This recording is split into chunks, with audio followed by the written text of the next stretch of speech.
A friend of mine approached me with this old 2005 Honda Accord that he had for sale. He was very frustrated with the problem he could not fix, and he was willing to sell it pretty cheap. The problem was, anytime he went and filled up the gas tank, the vehicle would not start. It would crank, and eventually, after about 2 or 3 minutes of doing this, it would start up again, and then the car would drive great. Other than that, all it had was a check engine light on for this EVAP code, and I believed it was related to this problem. The code was a P0496 high purge flow, and he had had a Firestone look at this issue, and they would replace the purge valve, which is the most common fix for this issue. Me being a mechanic and trusting the mechanics at Firestone, I thought that couldn't be the problem. So I ended up buying the whole canister with the vent valve used off of eBay Motors. We stuck that on, and guess what? It did not fix anything. Alright, I put $15.01 in it because I went just over. I know I said 10, and I went over it and went over again. Anyway, here we go. Here we go.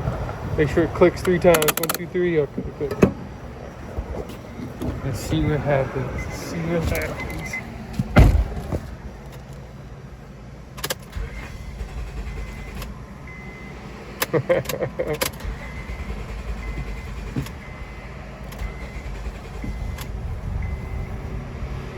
What we're doing is we're going to test this solenoid right here. Now somebody's already replaced it, and they've replaced it with a Dorman one. And you see it just unplugs right here. Now what this solenoid does is it just gives vacuum to the EVAP system. So in theory, and it actually hooks up to the end of this, and I got the hose off of it for testing purposes. And there should not be vacuum on that hose when there's no voltage going to this solenoid. So what happens is it sends voltage to the solenoid, and it allows vacuum to go to the EVAP system to suck everything out. What we're going to do is we're going to supply our own voltage via a DeWalt drill battery here to the solenoid, and we're going to turn the car on, and we're going to see if vacuum goes away from our line down there. We don't have any. So now let's supply some voltage to it, see if we can get it to change. No change there. Now we're going to switch the leads and switch the poles on it. Now I heard something move there, but still nothing happened as far as the vacuum leaving. Still nothing happening. There you go. Now, had to hit it a little bit, so that valve is just sticking inside of there. And now we ain't got no vacuum on there. And that's the way it should be running. And the problem is when voltage goes to this thing, it opens it back up. Just like that. But the other problem is when it sends voltage back to it to switch it back, it won't do it. And you gotta give it a little tap, and then it'll do it. So, valve sticking in there. We're gonna get a new one of these. We're gonna put it on. We're gonna retest it again. All right, so we got a new purge solenoid. This is an import direct and not a Dorman one. The Dorman is actually more expensive. And we're gonna see if this one works any better than that Dorman one did. So.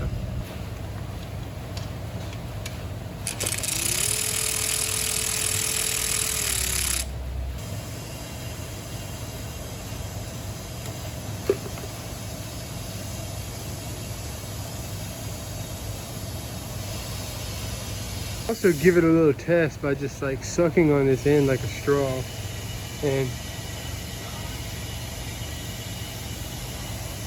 nothing coming through that other side, so pretty sure it's gonna work.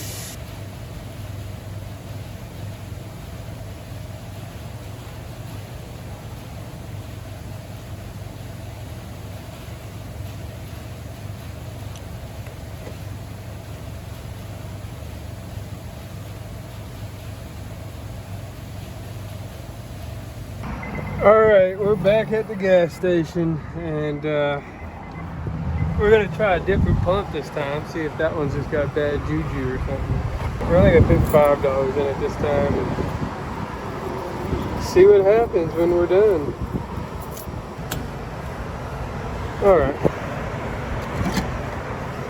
here we go one more time. All right, let's see what happens now. Put $11 in it. All right. Yes, sir. All right, so to fix this thing, we ended up hitting the EVAP canister on it because we were getting some codes for that originally. Now these canisters, they have 2 solenoids on them, where this is actually a sensor. They have 1 sensor on it and a solenoid down here.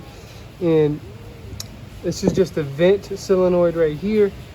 So I ended up buying this used, put that on, and we drove it around for a few days. Seemed to be doing okay. Got gas in it a few times. Was a little rough. Then we decided to check it out one more time, and we took it to the gas station this morning, and it didn't start on us.